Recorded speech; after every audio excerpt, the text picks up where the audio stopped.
Hay narcogenerales en nuestro país. Eso es uno. Gracias, mi querida Jessie, por ese cafecito. Esa es una realidad que la planteó el embajador de los Estados Unidos en el Ecuador y que ha sorprendido realmente a las distintas esferas de la opinión y el análisis nacional. Una noticia que realmente sorprende. Ahora ya se sospechaba, pero nunca ha habido nadie que lo diga tan frontalmente de que en nuestro país hay narcogenerales y que el narcotráfico ha impactado, ha penetrado las organizaciones de mayor credibilidad, supuestamente, que hay en nuestro país, que deberían ser la policía y las Fuerzas Armadas. Estoy aquí con mi colega Arturo Torres, con quien quiero analizar este tema. Arturo, buenos días y bienvenido a Visionarias, aquí a este segmento de Vis a Vis. Tú has investigado muy a fondo el tema de narcotráfico en nuestro país. ¿Te sorprenden las declaraciones del embajador norteamericano?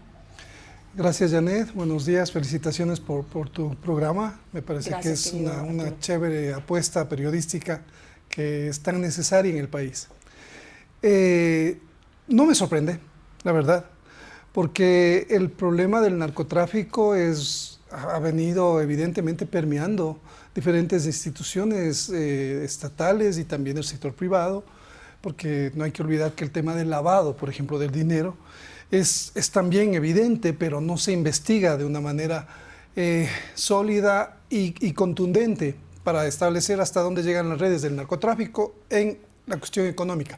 Pero en el tema del narcotráfico, recordemos solamente como antecedente que en el año 2008, la entonces embajadora de Estados Unidos, Heather Hodges, en un cable que es filtrado por Wikileaks, en un cable del Departamento de Estado, hacen un perfilamiento del comandante de esa época, de la policía, que por cierto nombró Rafael Correa, y lo describen como uno de las cabezas de la corrupción institucionalizada en la policía.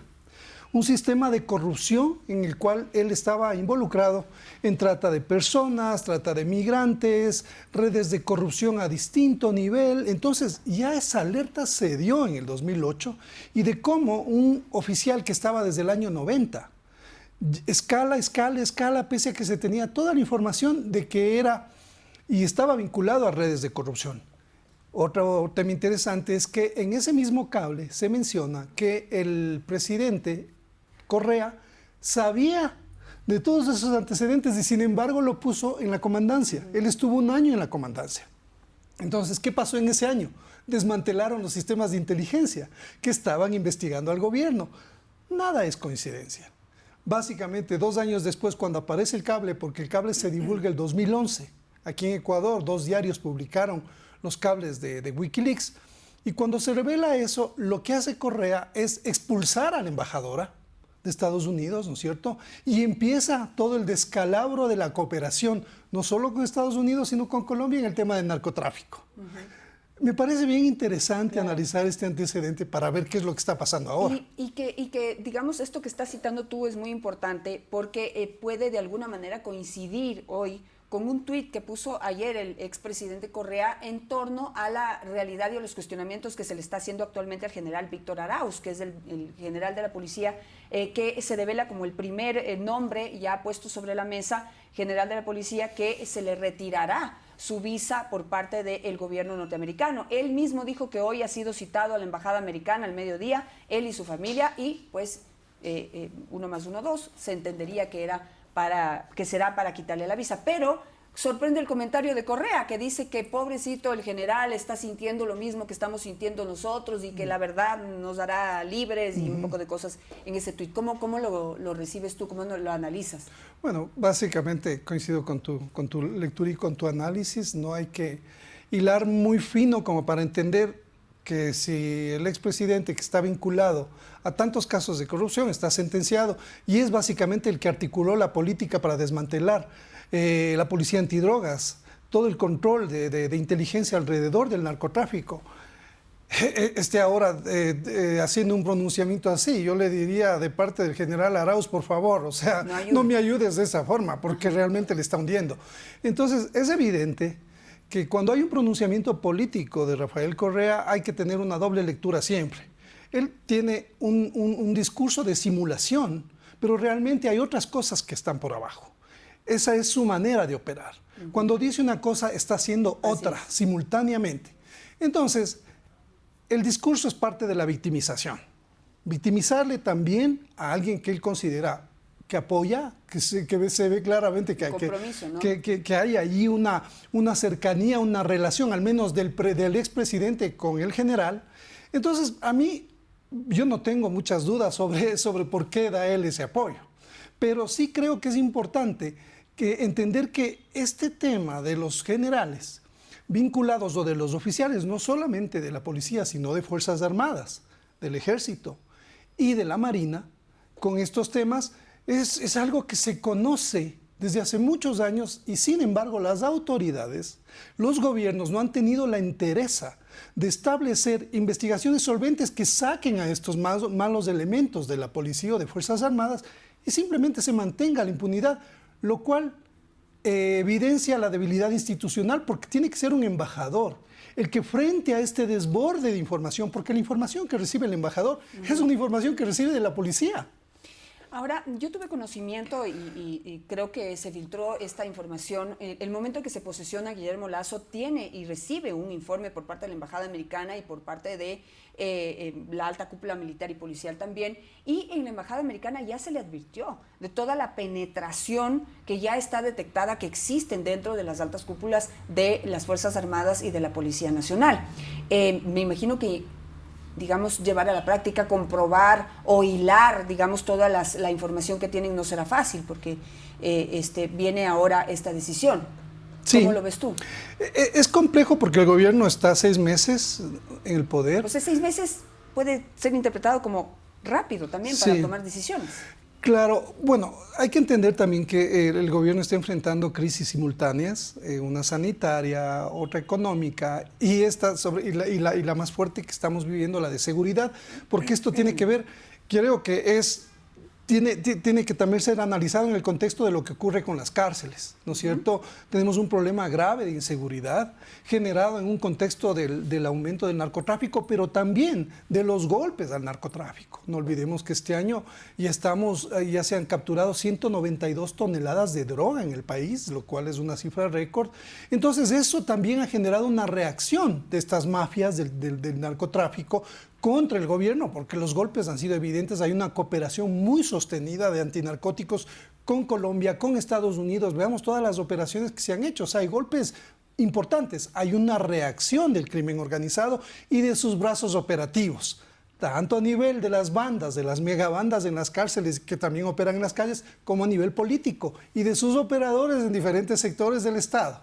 Entonces, no podemos desestimar el poder que tienen estas organizaciones transnacionales con operadores a diferente nivel, y por eso es que el gobierno también está tratando de entender y quien tiene más clara la película, porque digamos que tiene más memoria de información, ha sido en este caso el gobierno estadounidense, que da una alerta, da un campanazo, como llamo yo, a este tema y nos dice, oigan, pero tienen que hacer algo a nivel institucional, porque esto es un caso excepcional, que un embajador se pronuncie significa que el agua nos está llegando al cuello. O que ya nos sobrepasó. Y que nos sobrepasó, y sobre todo no veo yo unas acciones rápidas, urgentes, como por ejemplo iniciar purgas, reorganizaciones a nivel de la... O sea, esto debería significar no solamente la salida de los generales que están involucrados por el retiro de las visas, sino del mando, porque el mando está en entredicho. Hay que hacer un cambio realmente fuerte y revisar los procesos internos de investigación, cómo se está investigando a los oficiales. Pero también es difícil creer que, digamos, si tienes la cúpula que está contaminada, no haya también contaminación hacia abajo. O sea, es decir, a veces también estas jugadas, el narcotráfico las ponen sobre la mesa muy bien calculadas para que saquen a toda la cúpula y puedan entrar también los de abajo que ya están también, digamos, contaminados. Esa es una muy buena pregunta, porque nosotros, el esquema es que tú reclutas oficiales desde que son tenientes, capitanes, ¿no es cierto? Y ya están en nómina de los carteles. Así opera esto, y así opera en el Ecuador. Telmo Castro, el capitán Telmo Castro, el operador visible del cartel de Sinaloa. No olvidemos que Telmo Castro es detenido por informes de sus compañeros. Telmo Castro era un oficial de inteligencia. Y por la información que daban sus propios compañeros, que empezaron a recopilar sobre el trabajo que él hacía, sobre cómo reclutaba otros oficiales, también trabajaban con Telmo Castro. Él tenía en nómina a coroneles y a generales. Este es un dato que es importante tener en cuenta. Nunca se investigó nada de eso. ¿Por qué le mataron a Telmo Castro? Porque precisamente él conocía todas las redes de apoyo, tanto a nivel militar como a nivel político. Por eso es que le asesinan a Telmo Castro. Le asesinan en la cárcel. Le asesinan en la cárcel, evidentemente, porque era un peligro. A él le capturaron y al poco tiempo le asesinaron. Él estaba dispuesto, mira, Janet, él estaba dispuesto, estaba buscando desesperadamente entregarse a las autoridades estadounidenses, porque sabía que le iban a matar. Él sabía, porque la información que él tenía es clave para desenredar hasta dónde llega las redes del narcotráfico y su penetración en Fuerzas Armadas y también a nivel político. Entonces eso hay que entenderlo. Ahora, así. ¿hasta dónde llegarán las declaraciones ya, como tú dices, con el agua hasta el cuello, quizás sobre el cuello del embajador norteamericano? Para que haya salido a hacer este pronunciamiento es porque vamos a empezar a escuchar, digamos, uno tras otro los nombres de esos generales que podrían estar involucrados en el crecimiento del narcotráfico en nuestro país, en la penetración del narcotráfico en la economía ecuatoriana y en el dominio en las cárceles. Yo creo que es un pulso, creo que es una jugada muy pensada del embajador, en el sentido de empujar para que el gobierno reaccione y empiece a tomar decisiones que son importantes, que son difíciles y complicadas, porque le va a generar además otras reacciones que no sabemos a qué nivel, porque hablamos de gente que está vinculada al crimen organizado desde hace muchos años. Son redes muy potentes, muy fuertes, que ya vemos cómo operan y el poder que tienen. Entonces, el gobierno en este momento debe tomar decisiones radicales que nos lleven a otro momento, porque básicamente esto lo que ha hecho es, hay un cisma en la policía, pero también hay mucho temor en las Fuerzas Armadas por lo que se viene. En la Armada, lo que decía hace un momento, ellos son los que están encargados del control en el puerto, que recién se activa, ojo, se empieza a activar de una manera mucho más sostenida en los últimos meses. Acabamos de ver cómo todas las semanas empiezan a coger barcos con cocaína. ¿Por qué se activa este control recién? ¿Qué pasó todos los años que igual seguía saliendo la droga por los puertos? Entonces, creo que es un llamado de atención y el gobierno tiene que actuar en lugar de reaccionar a la defensiva. No podemos, o sea, si es que se asume el mismo discurso que tuvo Rafael Correa, cuando le expulsó a la embajadora por decir que había corrupción en la policía, pues aquí estamos ya desbordados por la corrupción. O sea, el gobierno tiene que actuar y tiene que actuar pronto. Ahora, analicemos el caso en particular de Víctor Arauz, que es el primer nombre que se pone sobre la mesa, como les comenté ya, él mismo puso un tuit el día de hoy que está citado hoy al mediodía a la Embajada Americana con él y su familia, y que él supone ya para qué es, incluso pone un comentario con la familia, ¿no?